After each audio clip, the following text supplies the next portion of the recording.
Hi everybody, we're so glad you're here for our next Solare Live, Passport to Italy, Italian wine course with Petra. This is now course number 2, and she's going to tell you all about what this course is. So without any further ado and no announcements, let's go to Petra, our Italian wine ambassador. Hi everybody, welcome in the wine room. Okay, today, are you ready for this? Class number 2, we're gonna cover Valle d'Aosta, Lombardia, and Liguria. Like if covering just one region like we did on Tuesday in half an hour and taste 2 wines wasn't enough, today we're making it more complicated and we're talking about 3 regions, okay? And I'm gonna show you 1 second while Randy's holding the phone so you can actually zoom in a little bit. I'm gonna show you now where they are because during the live will be hard. So Valle d'Aosta, you're up here, the very northwest of Italy, okay? You see France here, you see Piemonte underneath, Switzerland right on top, okay? You see that? Then we have Lombardia, very important northern region of Italy, right here.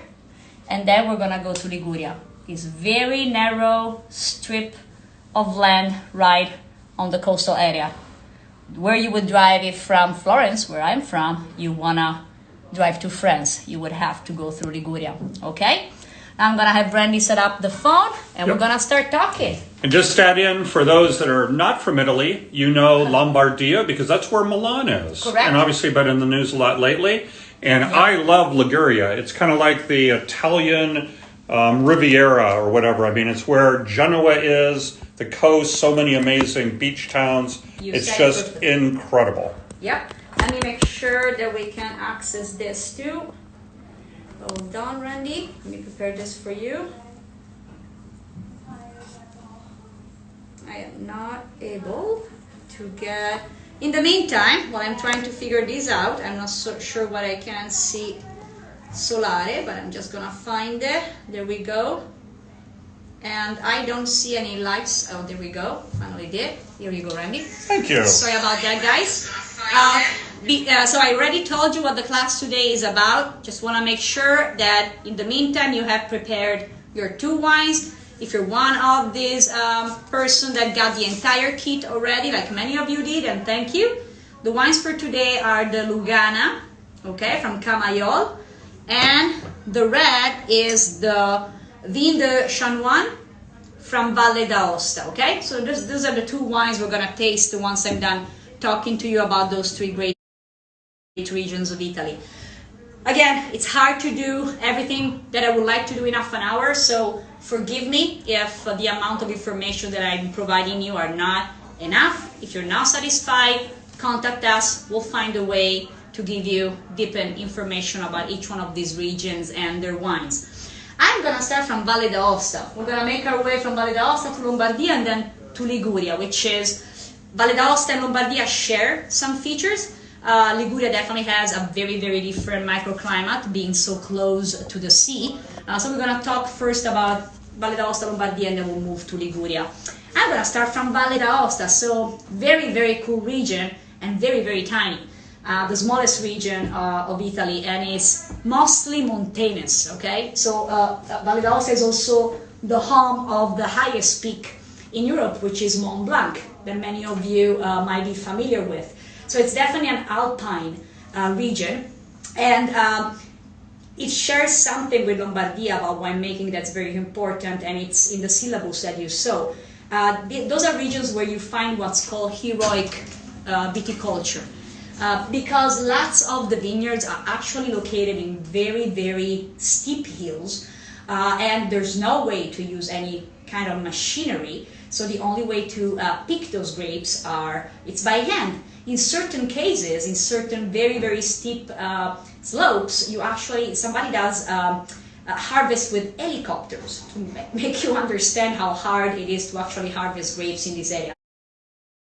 And Liguria has some of that too, which is why we put those 3 regions together, because Liguria also has some steep vineyards that are going directly down to the sea, and also in these cases you can definitely talk about heroic viticulture.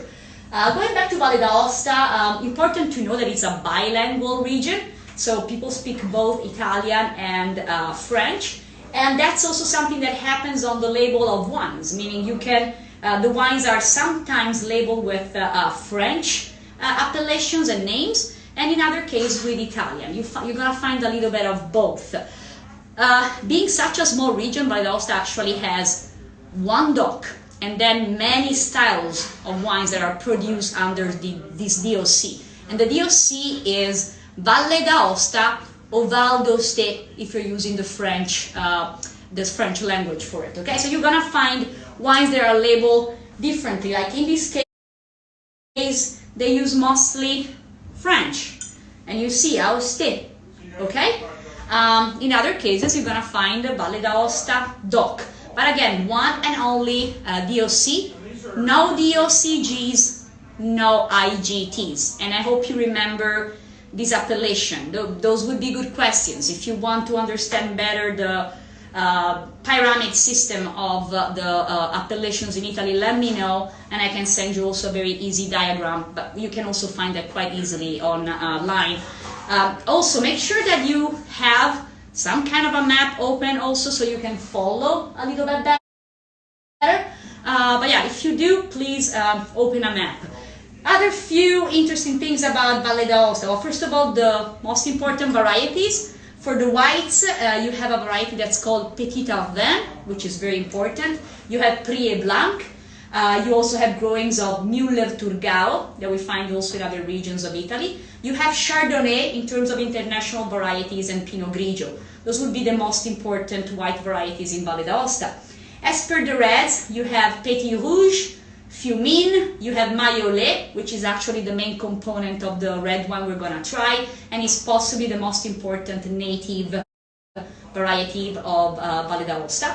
And then you have Vieux-Lermine, and you have Nebbiolo. Nebbiolo is very important for Valle d'Aosta too, as it is for Lombardia. And you remember what we said about the silliness of Italians and how they make everything more complicated? Yeah, of course, even in Valle d'Aosta, Nebbiolo it's not called Nebbiolo. Why use the same name, right? Up there it's called Picotendro.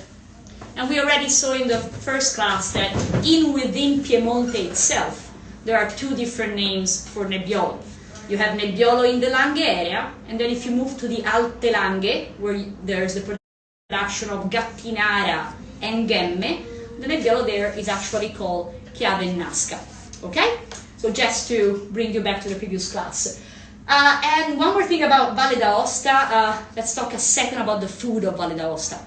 Heavy mountain food. Food that has to support people that live in a very cold climate. This is possibly one of the coolest regions of Italy, along with other areas in Trentino, Alto Adige and Friuli-Venezia, Giulia, which actually we are going to cover next Tuesday. So, just a little reminder that this is our theme for next Tuesday. Okay? Class number 3, Friuli-Venezia, Giulia, and Trentino, Alto Adige. Now, let's move to Lombardia, because time is tight.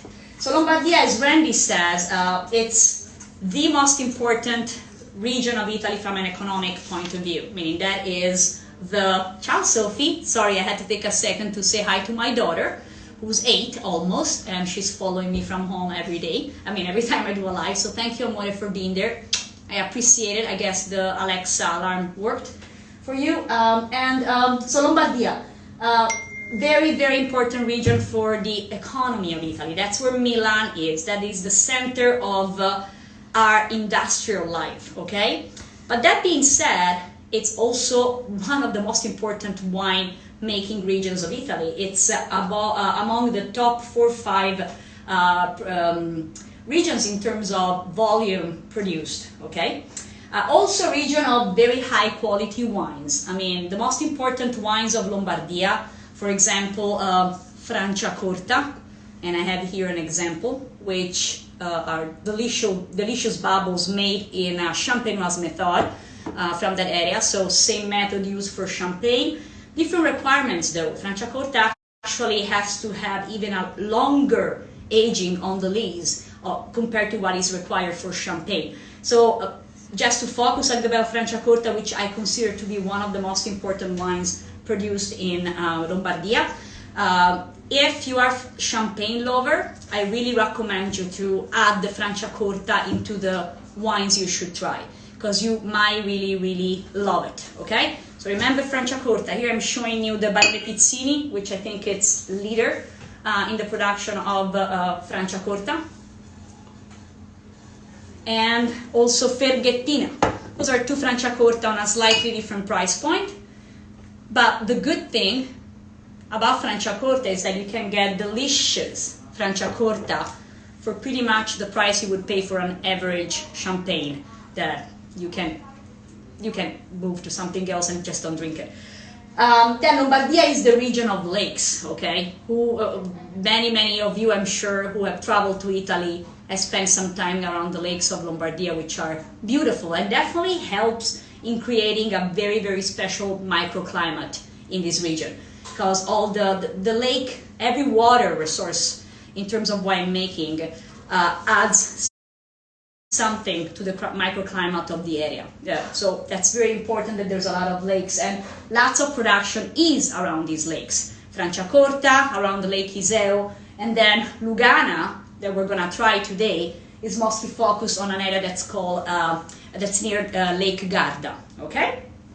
Other important things about Lombardia, in this region we have actually 5 DOCGs, among which Franciacorta, Oltrepò Pavese metodo classico, another fun sparkling wine produced with the Champenoise method, and possibly the most produced wine in everything around the Oltrepò Pavese, sparkling or regular. It would be the most important area of production for Lombardia, where most of the vineyards are located.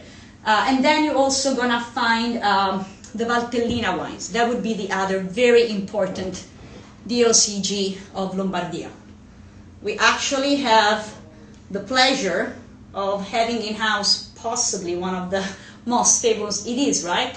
Arpepe is probably the greatest producers of Valtellina. And the Valtellina is a beautiful area on the mountains. That's really where we talk about heroic viticulture in Lombardia, in that area. And the Valtellina wines are actually Nebbiolo-based, which again, in this area, it's called what? Let's see if somebody heard me when I said it earlier. Chiavenasca, okay? Something else about the food of Lombardia. Food of Lombardia, ossobuco, does that ring a bell? Risotto alla Milanese, so the yellow risotto with saffron, definitely typical of that. The cotoletta alla Milanese, so breaded veal, then seared with butter on a pan, which is delicious. Now I want one, Randy. Can we get a veal cotoletta very soon? Anytime you want. Very good. Then tortelli with butternut squash, casoncelli, which is a raviolo filled with pork, beef, raisin, stuff like that. Mostarda di frutta, which is similar to the French mustard, so it's candied fruit but with a spicy note to it, which is perfect to go with cheeses from that area and cured meats from that area, like bresaola. I don't know if any of you had bresaola. It's one of my favorite cured meats, and it's actually beef based, so not pork. I love it. Guess what else comes from there? Panettone. So that's the region where panettone, for those of you who don't know, the typical Christmas cake a fruit cake that we eat in Italy, that the history linked up to Lombardia, and then torrone di Cremona. Torrone, which is Italy's answer to nougat. And it's the one from Cremona is actually regarded as the best one produced in Italy, and there's a festival just around the Torrone of Cremona. So beautiful food in Lombardia too. Let's finish with Liguria, because time is not with us. So remember the little stripe up here. Here we're going to move from a very cool microclimate and what's called continental, with very harsh winters, to more of a Mediterranean climate, because of course the influence of the sea, it's very present. Liguria is a tiny region, not a big production in terms of wines, and the wines that come from there are delicious, and they are meant to go with the specific cuisine of the region, which compared to what we discussed about Valle d'Aosta, polenta, braised meat with lots of sauce, butter, fontina, I didn't mention that, but Valle d'Aosta is the land of Fontina, one of the most important Italian cheeses. And when I was studying the foods of Valle d'Aosta, because I haven't had the pleasure of going there, whatever they make has Fontina on it or some other kind of fats. So very, very rich cuisine. Liguria, on the opposite, it's much more of a coastal kind of cuisine, lighter, and the wines follow that, okay? Remember, Italy has a tradition of pairing wines with their food. The concept of drinking wine on its own is not that big. I mean, it is, we all drink to just enjoy, but culturally, wine goes with food, and wine is supposed to enhance food, and the food is supposed to enhance the flavor and aromas of the wines. They really go together. So it is normal that a region would produce wines that have a specific style that blends perfectly with their style of cuisine. In terms of the most important varieties in Liguria, we have Vermentino. Vermentino is actually grown also in Sardinia, in Tuscany, and in Piemonte. But again, three different names for the same grape. So we call it Vermentino in Tuscany and in Sardinia. We call it Vermentino or Pigato in Liguria, depending from where it grows. And we call it Favorita in Piemonte. So there you go. One grape, same DNA, three different names. And three different expression, of course, because the microclimate is so different. So remember that when I say that a grape is the same as another from a genetical point of view, that does not mean that the wines produced in that specific area with that specific biotype are gonna taste the same. There are gonna be notable differences, and sometimes the plant itself is gonna look a little bit different because it adapts to the area where it's grown, okay? Now, I can't see the Instagram, so I don't know if there's any specific question. But when Randy comes back, we can see if there's some questions that were not answered. But while we wait for Randy, little more about the food of Liguria. So I think all of you know, again, I can't see the comments, but what is the most important dish? Well, let me rephrase it, sauce that comes from this area. And I'm sure there's a lot of answers there, but in case they're not, I'll tell you. It's pesto alla genovese. And you're lucky if you like pesto, because guess what? On Saturday morning at 11, Filippo will actually be live making pesto for you, okay? And when you talk about pesto alla genovese, it is the pesto. And there's a specific region, the best basil to actually measure how much aromatic a grape is. It's called the chest, chin, nose experiment. And I would recommend you to do it before and after swirling, so that you understand how important swirling it is to enhance the aromas in your glass. So you bring your glass here and try to smell if anything comes to you. Don't smell much here. Then you bring it to your chin. Okay, start to smell something, but it's not huge, and then you bring it to your nose. So when you have to stuck your nose into the glass to really understand and feel the aromas, that means that you're trying a wine that it's not strongly aromatic. If you were to try a Gewürztraminer, most likely when you put it here, you will already feel the aromas. Therefore, you know, and that can help you understand the wine you're tasting, that you're trying a very aromatic variety. Does all that make sense? So after we're done, let's talk a little bit about the notes we find. So neutral, white flowers, it's the first thing that comes to me.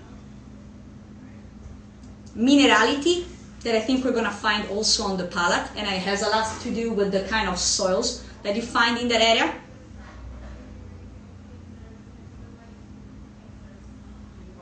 Apples, I detect some apples. Maybe some almond, but now I think it's time to taste it.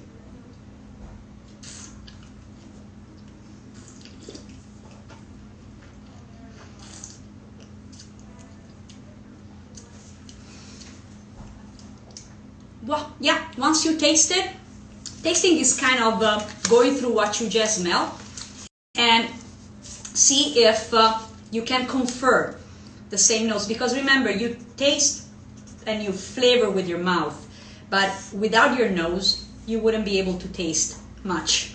Your mouth can just taste 5 things, as you know. Your nose adds a lot to that. So tasting a wine with the cooperation of your nose versus don't, we did this experiment in the first class, so try to, if you want, try it again. Take a sip of this wine, but keep your nose closed when you do so. And you'll see right away that it does not have the same complexity. Definitely I feel more minerality, so I'm confirming that note. And when I say minerality, think about what licking a rock would taste like. Think about the smell of flint, okay? Those are all indications that can help you find minerality in a wine. And see if I'm forgetting something. And then after you taste it and you analyze flavors and aromas and flavors in the correct order, you kind of draw your conclusion in terms of the quality of the wine. So to assess the quality, you would think about what the body is, what the structure of the wine is, the finish, the length. Length and finish are 2 different things. I'll address this later. And you kind of say, okay, I like the length and I like the finish that this wine leaves in my mouth. I found it very, very pleasant. It's definitely a wine with a medium to medium plus acidity. The acidity is there, not overpowering though, so it's very balanced. Very nice. Okay, I'm gonna move to the red unless there's some specific questions about Lugana. Okay, so we are now moving back up north to Valle d'Aosta. Remember the tiny region up here? And the one that we're trying today is very pretty. Tommy and I purchased actually 3 wines from this farm producer not too long ago, with the plan of doing specials on Valle d'Aosta with some heavy polenta based food, etc. It didn't happen yet, but it will. Pardon me. And this one is a blend based on Maiole, which is, as we mentioned, the most important native variety of Valle d'Aosta. It's produced actually by, you see it says, Institut Agricole Régional Aoste, okay? This is actually a consortium, a university project. So the winemakers behind this bottle are probably very young winemakers that are eager to present to the world new wines, amazing wines.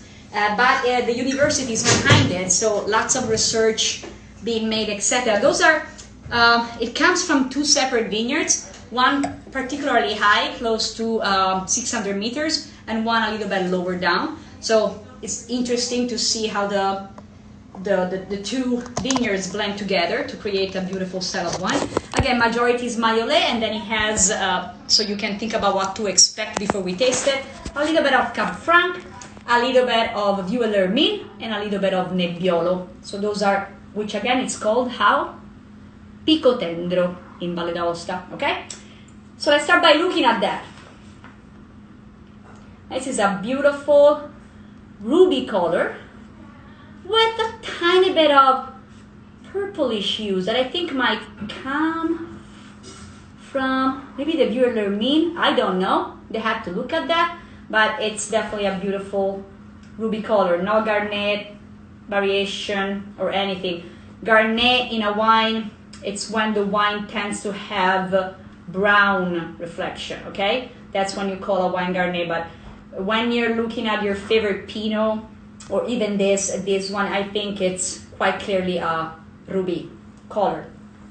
Now we're gonna do our smelling. Wow. Okay, now here, if you compare to the white we just smelled, it's a lot of aromatics coming from this. What do you think? Is anybody that is already smelling it and loves it? What are the notes you find? There's definitely very interesting spicy notes. Peppers. Can you smell the pepper?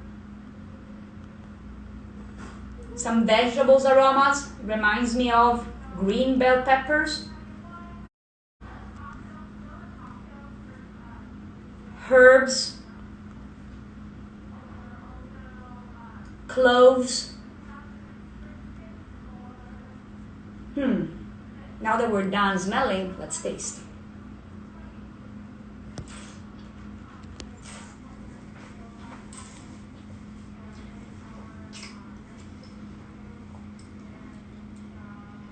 Medium nice acidity, good food wine, but it's not right in your face. Very pleasant if you ask me, also as a standalone wine. Possibly better with food, but not too aggressive. Tannins are also quite silky, so it's pleasant. It's not too astringent style of wine like many Italian wines tend to be at times. I was trying to find out if it has any oak, but my remembering is not. It's all stainless steel fermentation, which you can tell is very fresh, right? It has a beautiful freshness. This is what we fell in love with about this wine. Food pairings, I was reading about their recommendation, and they talk about bell pepper based dishes like peperonata, which is a stew of mixed bell peppers, would be great with this. But also, for example, dishes Riviera di Levante and Riviera di Ponente, east and western side.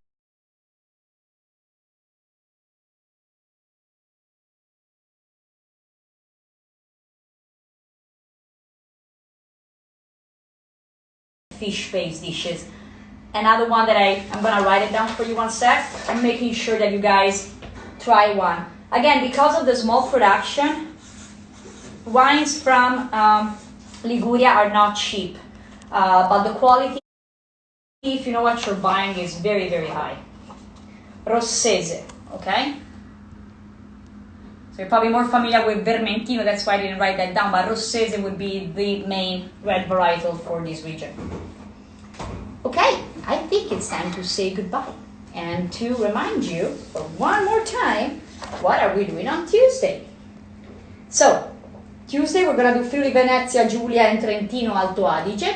Reminding you that we have kits of wines available. K-I-T-S. K-I-T-S. Available for you to pick up at $39, 2 bottles. If you want to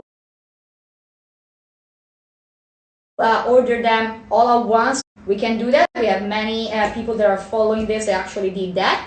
And if you need, I'm gonna be honest, Wendy's showing me a note, but I have difficulties reading the second word. Oh, just reminding you that if anybody wants the syllabus or the class schedule, if you're not sure what's going on, just send us an email at info@solarelounge.com. We can send you the syllabus, meaning the class schedule and what it's all about, how to sign on, which obviously you know how to do because you're here. Absolutely. And then just, the next class is not till Tuesday, but it'll be here before you know it. But having the wines to taste with Petra is, I think, a big advantage. So you have plenty of time to get those wines between now and next Tuesday. Just come by anytime to Solare. Well, not anytime. Call us at 619-270-9670. You can go ahead and get the wines. And even if you're listening to this on YouTube, which is something else that you should be aware of. So let's say that you're watching a broadcast of this and you just simply want to follow along with Petra, you can get the wines from today's class tomorrow or next week. Correct. And then you can enjoy them at home with your family while you're watching Petra go through it. And so that is a little reminder that it's definitely more fun to interact with Petra, do this live. But you can see all of these on YouTube, and they are uploaded each evening. So they should be here sometime tomorrow. The class that she did on Tuesday is on Solare channel on YouTube now. And so if you didn't get a chance to get the wines from Tuesday, do it. If you didn't get them today, simply watch YouTube and you can do it again. Perfect. Well, thank you for joining. It was a pleasure having you, and I can't wait to see you on Tuesday to talk about the rest of Northern Italy. Then we're gonna make our way down slowly. Guess we have Veneto to cover after that as a northern region, and then we're gonna start go central, and then we're gonna start go south. Yeah, Tuscany is gonna be a hard one though, right? You have to do a lot of research on that. I know really almost nothing about Tuscany. That's gonna be the toughest one for me. Anyway, thank you again, guys, and see you Tuesday. Ciao, ciao.